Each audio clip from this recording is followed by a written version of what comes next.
আমি ট্রানজিটের বিরোধিতা করি না, কিন্তু আমি এটুকু বলতে পারি যে চুক্তিটা রেসিপ্রোকাল হওয়া উচিত। পাকিস্তানের সাথে চুক্তি করার সময় আমরা এটা দেখব না যে 25শে মার্চে কালো রাতে কি করেছিল পাকিস্তানের দেশে।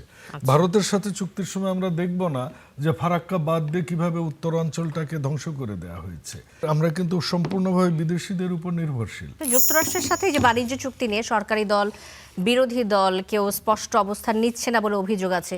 যুক্তরাষ্ট্রের ক্ষমতা কাঠামো নিয়ন্ত্রণ করে বলেই কি আসলে বিএনপি, জামাত, এনসিপি সবাই মিলে যুক্তরাষ্ট্রের স্বার্থ সংশ্লিষ্ট এই যে চুক্তি এটি নিয়ে কোনো মন্তব্য করে না? এটাও কি আসলে ফরহাদ মাজারের মন্তব্যের সাথে কিছুটা মিলে যায় কিনা? ফরহাদ মাজার অনেক বয়োজ্যেষ্ঠ মানুষ, সিনিয়র সিটিজেন, ওনার সম্পর্কে মন্তব্য করতে চাই না।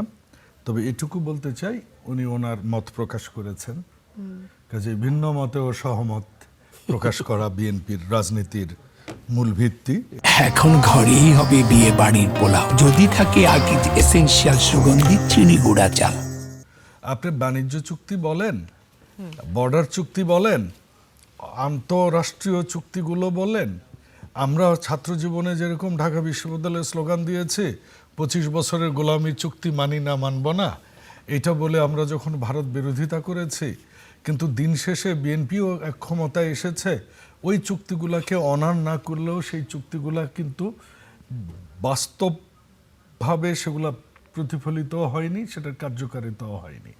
কাজে একটা সরকার যখন ক্ষমতায় থাকে কোন প্রেক্ষিতে করে চুক্তিগুলো, আমাদের এখানে অনেকগুলো চুক্তি হয়েছে বিগত ফ্যাসিস্ট আমলে, এমনকি আমাদের বন্দর ব্যবহারেরও চুক্তি করা দেওয়া হয়েছে, এমনকি ট্রানজিটের চুক্তি হয়েছে। আমি ট্রানজিটের বিরোধিতা করি না, কিন্তু আমি এটুকু বলতে পারি যে চুক্তিটা রেসিপ্রোকাল হওয়া উচিত। মানে চুক্তি হবে দুই পক্ষের স্বার্থ সমুন্নত রেখে, যেটা বিএনপির কথা হচ্ছে যে আমরা সবার উপরে বাংলাদেশ। আমাদের চুক্তি ভারতের সাথেও হবে, আমেরিকার সাথেও হবে, আমাদের চুক্তি পাকিস্তানের সাথেও হবে। এখন পাকিস্তানের সাথে চুক্তি করার সময় আমরা এটা দেখব না যে 25শে মার্চে কালো রাতে কি করেছিল পাকিস্তানের দেশে। ভারতের সাথে চুক্তির সময় আমরা দেখব না যে ফারাক্কা বাদ দিয়ে কিভাবে উত্তরাঞ্চলটাকে ধ্বংস করে দেওয়া হয়েছে। রাদার আমরা দেখব এই মুহূর্তের চুক্তিটা আমাদের জন্য কতটুকু ফলপ্রসূ, দেশের জনগণের জন্য কতটুকু। সবশেষ এই আমেরিকার সাথে চুক্তি নিয়ে আপনি কি দেখেন আমাদের দেশের জন্য ফলপ্রসূ কিনা? একটা রাষ্ট্র চুক্তি হয়েছে, এই চুক্তিটা করতে বাধ্য কেন হয়েছে জানেন? আপনি যদি এই বাণিজ্য চুক্তির মূল একটা জায়গায় যান, এখানে সেই জায়গাটা হচ্ছে আমরা 600 কোটি টাকা এক্সপোর্ট করি তাদের কাছে, আর তারা 200 কোটি টাকা আমরা ইম্পোর্ট করি। তো ট্রেড ব্যালেন্স যখন এরকম থাকে অস্বাভাবিক, তখন এই কান্ট্রিকে অনেক কিছু এক্সপোর্ট করার মতো প্রতিশ্রুতি দিতে হয়, এরকম একটা ব্যবস্থায়। তারপর কি আপনি দেখুন, আপনাকে কিন্তু আপনি যে এই দেশটা যে গার্মেন্টসের উপর আপনি ভিত করেছে, কৃষি আর গার্মেন্টস দিয়ে দেশটা যে চলছে, এর বাইরে আমাদের ডিফারেন্টভাবে যদি আমরা চিন্তা করি, আমরা কিন্তু সম্পূর্ণভাবে বিদেশিদের উপর নির্ভরশীল। আপনি সুচ পর্যন্ত আপনার চায়না থেকে ইম্পোর্ট করতে হয়। কী দিয়ে ইম্পোর্ট করেন?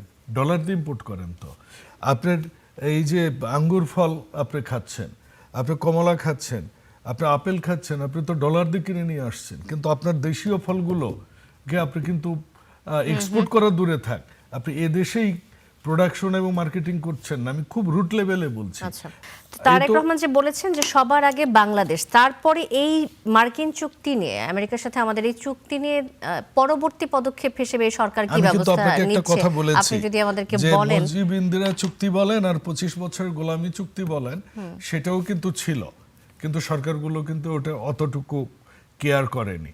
টাইমের মানে সময়ের আবর্তে এটা ল্যাপস হয়ে গেছে। এখন সরকারের পলিসি বিভিন্ন রকম হতে পারে, যেটা আমরা যেটাতে যতটুকু সুবিধা পাবো আমরা ততটুকুই করব।